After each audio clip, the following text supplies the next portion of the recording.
Hey, what's up, everyone? It's been a little bit since I made a video, so for the last few days or week or so, I've been gone. I was on vacation for a minute. Went down to Disney with my now fiance. She said yes, so I'm very very happy about that. Um, but reason why I'm kind of making this video today is just as managers, Florida drivers are psychopaths.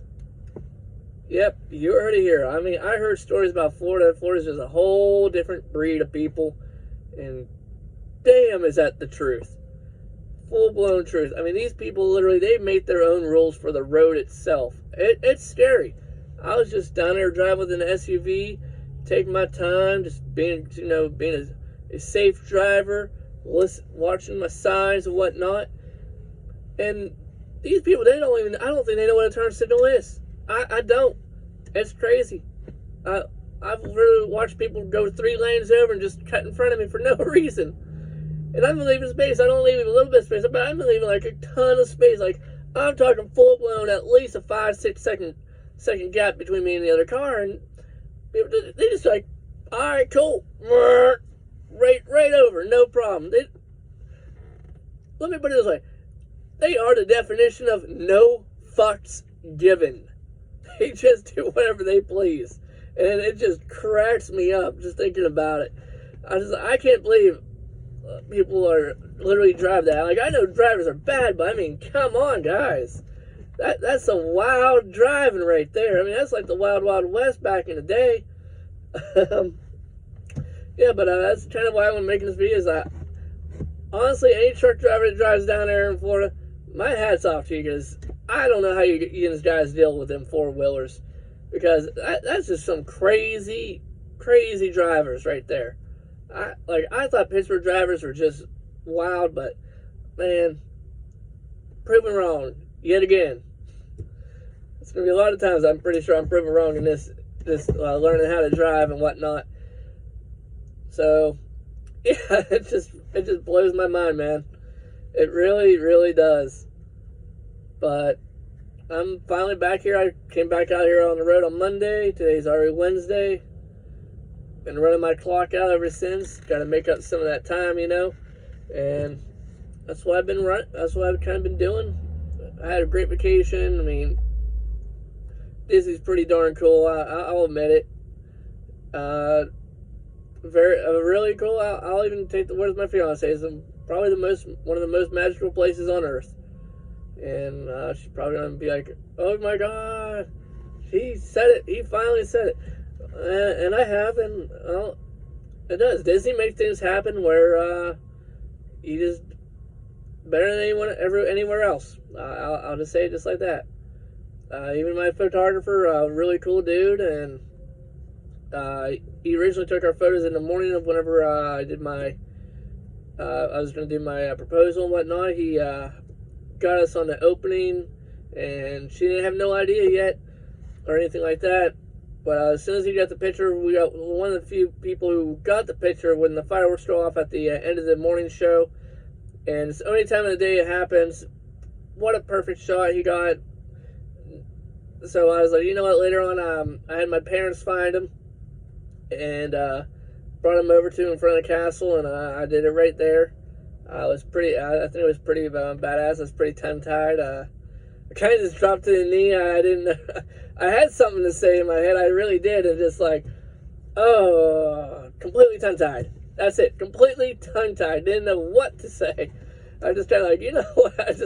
You know what they say? Actions speak louder than words. So I just dropped to the knee, pop open that box, and she lost her mind. I think I blew her mind, and I think I truly made her happy, and that's one thing I'm really happy about. So, yeah, Disney was fun. We did a lot of shopping, a lot of parks, a lot of walking, a lot of standing. Those lines are ridiculous, I'll say that, but they're worth it. The rides are just so immersive. It's worth it no matter what. And yeah, Disney was just a lot of fun, man. Yeah, I had a blast there. I'm looking forward to going back. That's going to be for next year, and then couple other probably small little vacations this year if I can pull it, if we can pull it off. But we got so if we can, that'd be great. I mean, there's a few places I like to go throughout the year too. I mean, can't always work all the time, but so on to a little bit of a different subject. On a kind of a different note, man. What I kind of like is, like, whenever I first started, not even when I first started getting into trucking, way before even trucking even existed for me, even was a frame of mind or even in my head. Like back in my Chipotle days, man, those were some fun times. I was still basically a kid then, but some of the really cool people, a lot of the really diverse people I got to work with. I always compared it to the crew I was with was we were the crew of all trades. We really were. It was really cool. But we were just all different types of people. Like if you compared to the high school cliques, we were like one of every clique in there, and somehow we made it work. Because I mean, we're still only like 18, 19, so we still got that high school BS going on. But we all worked together. I mean, it was one of the best groups of people I ever worked with.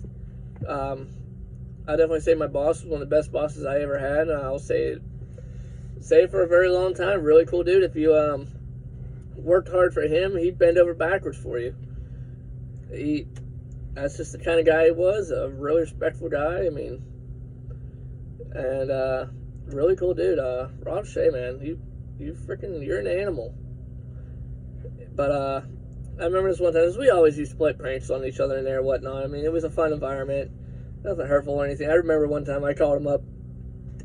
It was on April Fool's Day, so you know I had something had to be up my. I had to do something, so I called him up at like 3 in the morning, and I'm supposed to be there at 6 in the morning, so you know it really wasn't really out of the realm, quote unquote, possibility. So I called him up. He answered the phone and was like, "Hey man," I was like, "Man, I just want to let you know I ain't gonna make it into work today." And he's like, "Oh man," he's like, "Well," he's like, "That's all right, no worries, man. You're one of my best guys." I was like, "Yeah, man, but I gotta tell you, man." I was like, "I don't know if I'll make it in the work the next day either." He's like, "Why not?" I'm like, "Well, I'm kind of behind bars right now." And basically, as a man, I gave him some BS stories. Oh yeah, I just snapped. I had a quote unquote. I was with someone at the time, but we'll just call her the ex. And I was like, yeah, I went freaking crazy and just snapped. And this is how cool this dude was. He offered me lawyers, bail money, time off with pay until I was able to get out, and to get a hold of my friends and family. It was freaking great. I mean, that's a cool dude. If a boss is able to take care of you like that, man, he's definitely a guy you want to work for. But I told him, don't worry about it, man. I'll figure it out. I'll take care of it. You know, always thinking on the feet. And now off a little beaten path real quick. He actually has a lazy eye, and whenever he gets mad or something gets to him real good, his eyes will go completely straight, and it's hysterical. I love it. It's the funniest thing to do to him. So I rolled in like around 7 o'clock. He was there. I rolled in. I was like, man. He came over, gave me a big hug, and said, "Oh God, I'm so glad he got out. Congratulations." I said, "Don't worry, man. I'm always gonna take care of you." And I was like, "Man, I appreciate that and all, but what day is today?" And he didn't realize it. He's like, "April 1st." I'm like, "Yeah, man. April Fools." He looked at me. His eyes went dead straight. I couldn't believe it. It's dead straight. I had him pacing the floor for about 15, 20 minutes, going back and forth. "I love you. I hate you. I love you." I didn't even think about it because I knew I'd be that guy you would call because you never miss work. You're always putting in the extra time. So I love you. I hate you. I love you. I hate you. I can't believe you did this crazy thing to me. It was pretty funny, and I thought it was funny. But so I mean that was like kind of some of the stuff at Chipotle back in the day with Chipotle stuff. So that was a quick little tidbit story right there. I mean, it was a fun time. Really good guy. I'll work for him again in anytime he would have needed me. But, you know, what they say, life goes on. So let's jump back on the trucking subject for a minute. I just don't always want to talk about trucking and whatnot. I mean, it's what I do every day now. Now, I've only been driving maybe 7-8 months, and people probably be like, man, you have no room to talk. I mean, you don't know what it's really like out here. I'm like, man, I've done enough. I mean, I'm out here just trying to prove myself just like everyone else. I mean, that's what it is. We're out here to work. We're not out here to do nothing else. But, yeah, I mean, the way I kind of fell into trucking was really desperation. And that's going to be a key word for this video right now. For this part, at least. Desperation. I was unemployed. No money coming in. Just BS. And I remember one of my buddies told me from a job I was at previously, and I was a driver there, surprisingly. And I mean, it was not a CDL. I was driving a delivery truck. And he's like, he used to drive a truck. He's like, man, why don't you just go drive a truck? And for me, I was like, man, I'll figure it out, man. I'm all right. I don't know if I can get past that CDL test. And that was really me shortcoming myself. And I finally, after I lost my job, I'd just been out of work for a few months and going, man, I don't know. So, you know, I remember that conversation I had with him, and I was like, you know what? I gotta do something. I gotta make a change. And that's whenever the gears started clicking in place for me. Up until now, I've had dead-end jobs, man. I mean, who the hell wants to be a delivery driver for $18 an hour? Maybe some places that's pretty good, but I mean, heck, I mean, if you break it down on a weekly basis at 40 hours a week, you're only making $500 a week. That's $1,000 every two.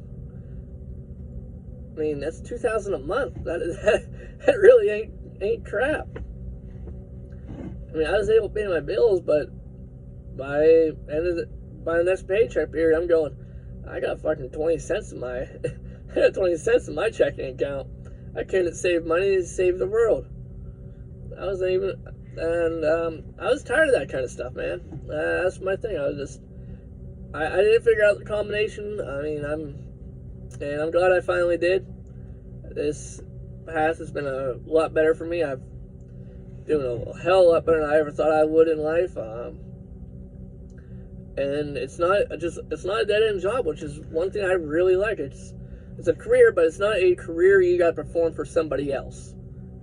That's how I feel about this. It's a career that's for me, that is solely based on how well I do for myself, even though I may be a company driver, but it is completely up to you. It's not going to be based on the performance of your quote-unquote team. It's based on what kind of experience you have out here. What's your scores like? What's your reputation like? How professional you are, and how it's really based off of you as a person on potential what opportunities may lie in front of you. At least the way I see it. I mean, like I said, I've only been driving for maybe 7-8 months, give or take. And for me, I started at one company. I'll probably do a review on later on, so I have no problem saying their name. It's Night Transportation. And right before that, I was at How, H.O. Wolding.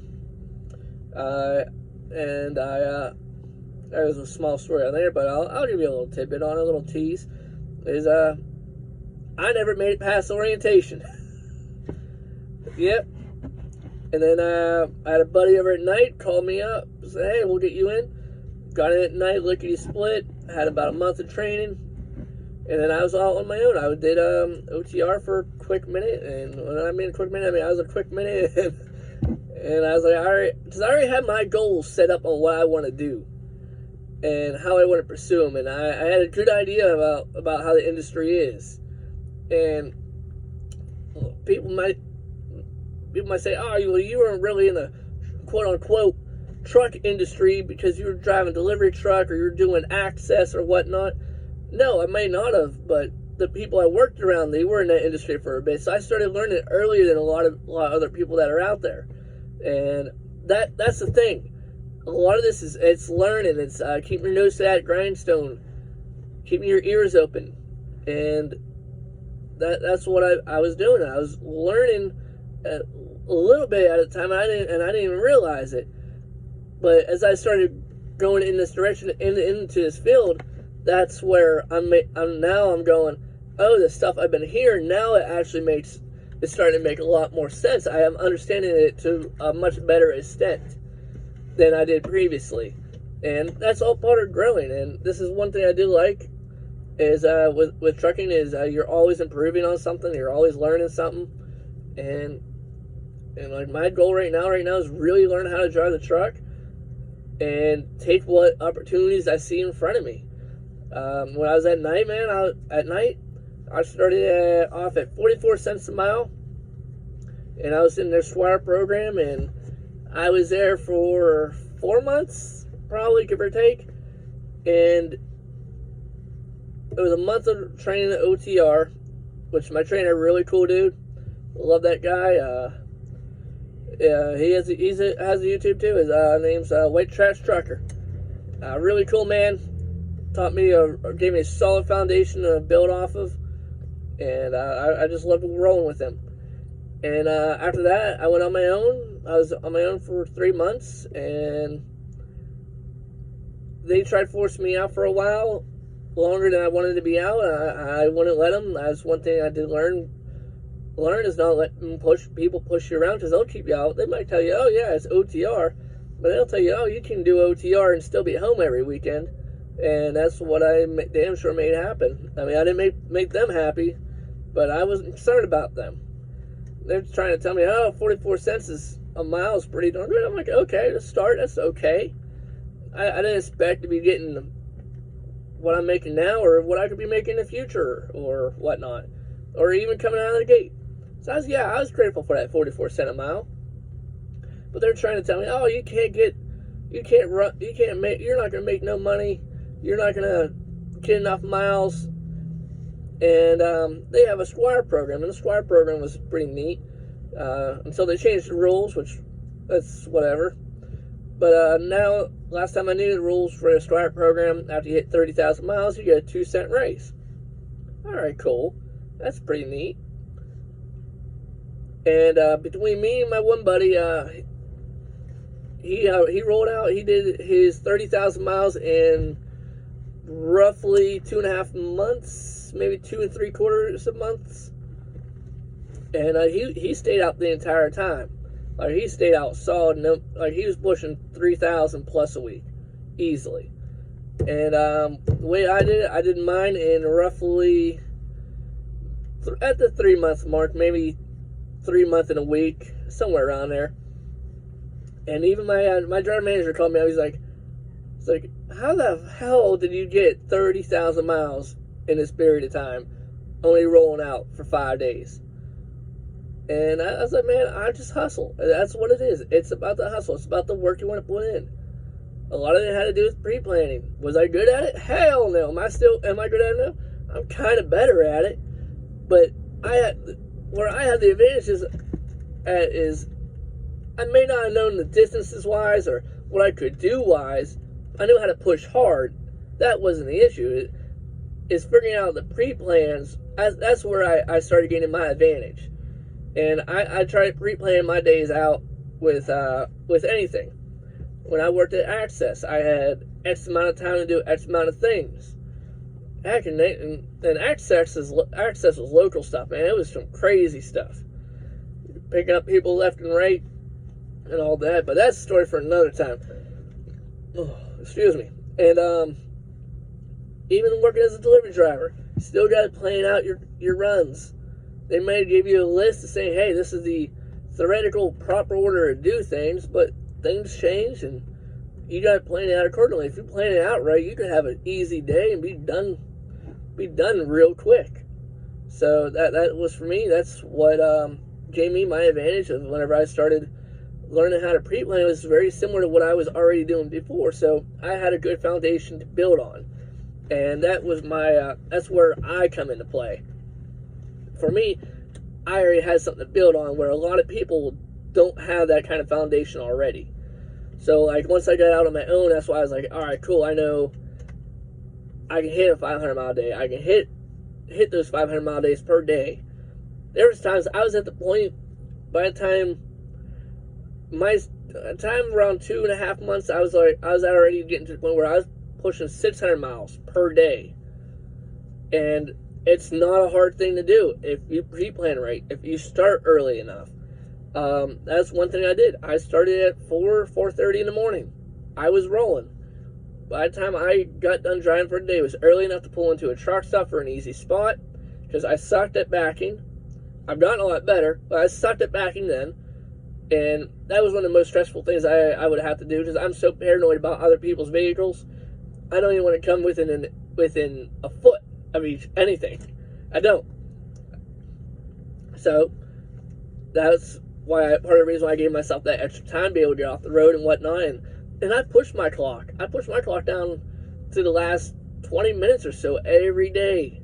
If I could squeak out another 5 miles, guess what? I squeaked out the other 5 miles. And that's just kind of how I started making my progress through that, and get to that 30,000 miles like I did. Other than that, though, I mean, it was just really just take your kind of time, drive the vehicle, man. I'm a lot more confident nowadays than I was before. You should see me before. I was a total fucking mess. Total mess. But, I'm just out here just having fun. This is the best time of my life I've had. I mean, I got an amazing fiance at home, and I've gotten, in a way, kind of gotten my shit together. Things are starting to roll in the directions I wanted to roll, and it's a lot. I'm just having fun out here. It's having fun learning and having fun figuring this stuff out. And that's the thing. You gotta have fun out here. And I'm gonna probably end this video now, here in a few seconds or whatnot. And because I want to ramble on about other things, but I want to try to make other videos first. Or else I'm gonna have like a 2-hour video just straight up talking about random crap. But back to the original point of making this video about Florida, which I already talked about for maybe like 5 minutes. Florida people, you are your own breed of people. Straight up, I don't understand how you can drive.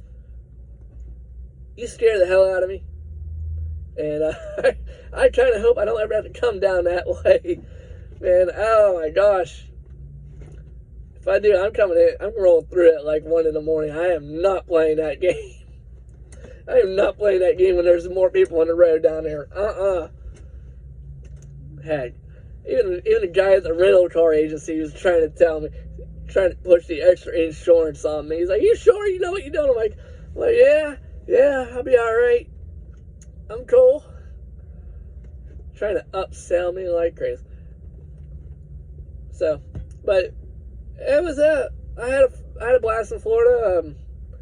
But yeah, Florida people are a different breed. And on a little side note, I had a laugh when I was at Disney. I had a dang good time at Disney. But we were parking. Every time we parked anywhere near a creek or something, or I guess I don't know what they call them down there, but I call them creeks. And there are signs down there that says, "Watch out for alligators and snakes." I've seen signs for snakes before. That didn't catch me off guard. When I saw signs for alligators at Disney, I was laughing. I couldn't believe it. I was just straight up amazed about that. I don't get it, man. Alligators at Disney. That's straight up a Florida thing. Straight up a Florida thing. Alright, but I'm gonna bounce off here, guys, man. You Florida people are nuts.